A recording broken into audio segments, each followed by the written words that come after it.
جب سیدہ زینب قافلہ لے کے دمشق پہنچی تو بازاروں اور گھروں کی چھتوں پر لوگ جمع ہو گئے تھے.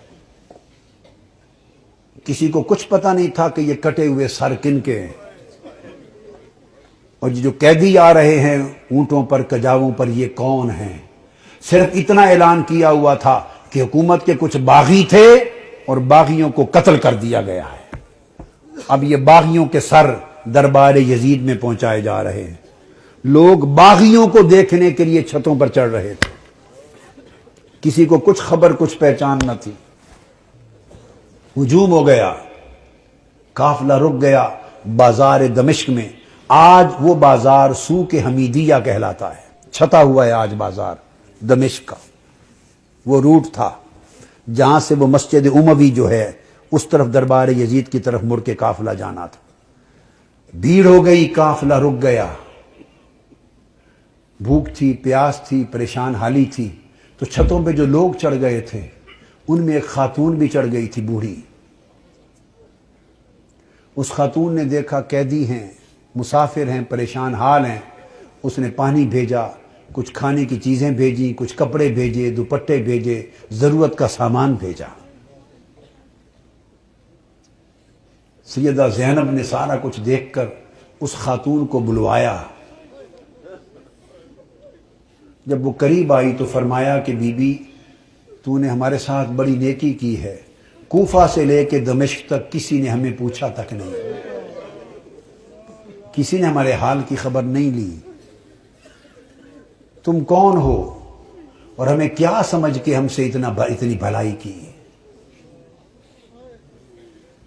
اس نے کہا میں اور تو کچھ نہیں، میں اپنی اوائل چھوٹی عمر میں مدینہ رہتی تھی اور حضرت سیدہ فاطمہ الزہرا کی خادمہ تھی.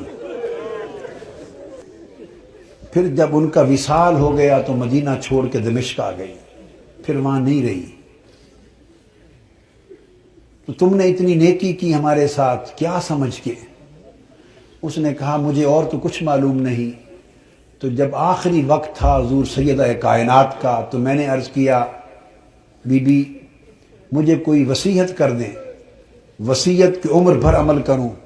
تو انہوں نے مجھے، جانتی تھی کہ میں دمشق سے ہوں، انہوں نے مجھے وصیت کی تھی. فرمایا تھا بیٹا ایک ہی وصیت ہے، کبھی قیدی نظر آئیں تو ان سے اچھا سلوک کرنا.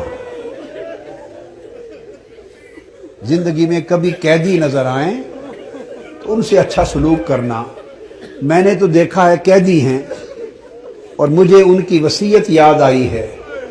زندگی میں پہلی مرتبہ موقع ملا ہے تو میں نے سیدہ فاطمہ الزہرا کی، اپنی مخدومہ کی، میں نے نصیحت پہ عمل کر کے قیدی جان کے تو یہ سارا کچھ کیا ہے.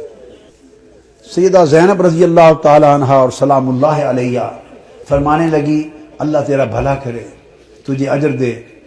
بتا تو نے ہم سے اتنی نیکی کی، بھلائی کی، ہم تیرے لیے کیا دعا کریں، کیا صلہ دیں؟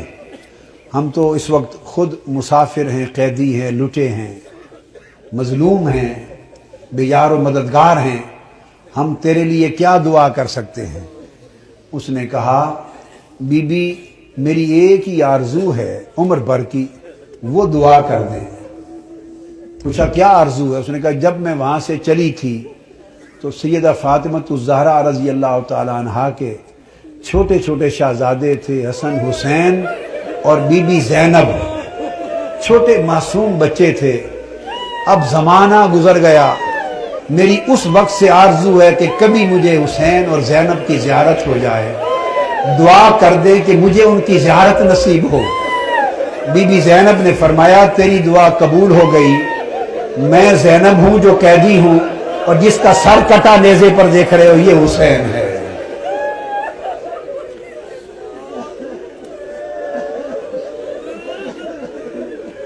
اللہم صلی علی سیدنا و مولانا محمد وعلی آلہ وصحبہ وبارک وسلم.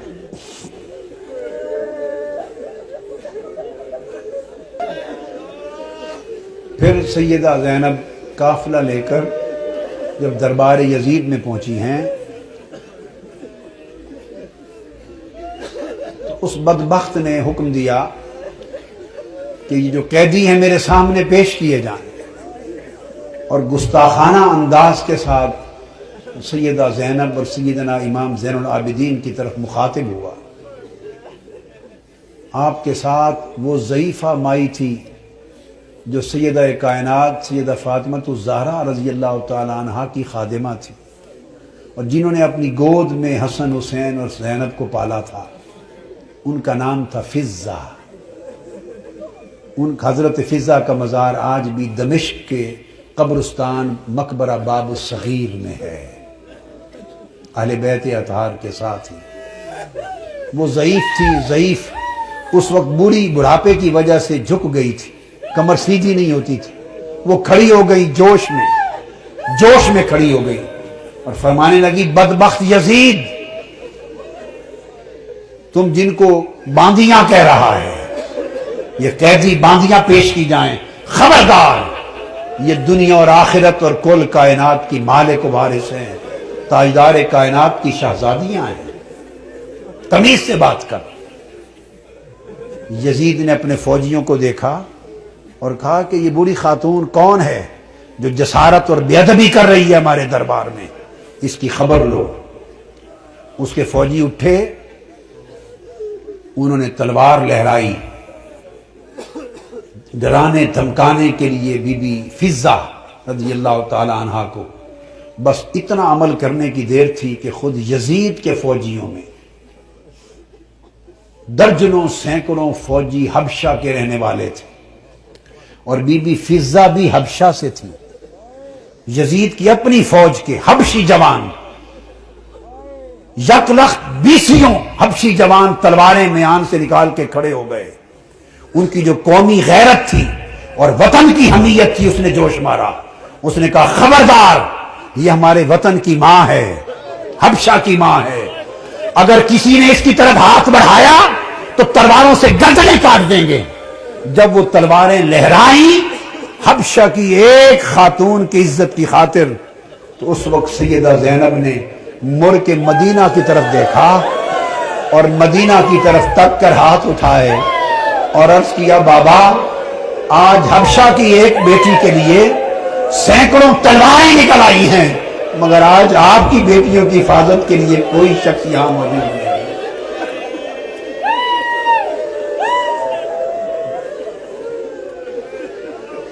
اللہم صلی علی سیدنا و مولانا محمد وعلی آلہ وصحبہ وبارک وسلم۔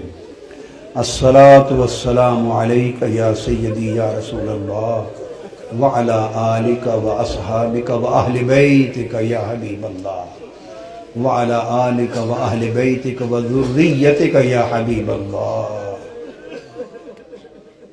وما علینا الا البلاغ۔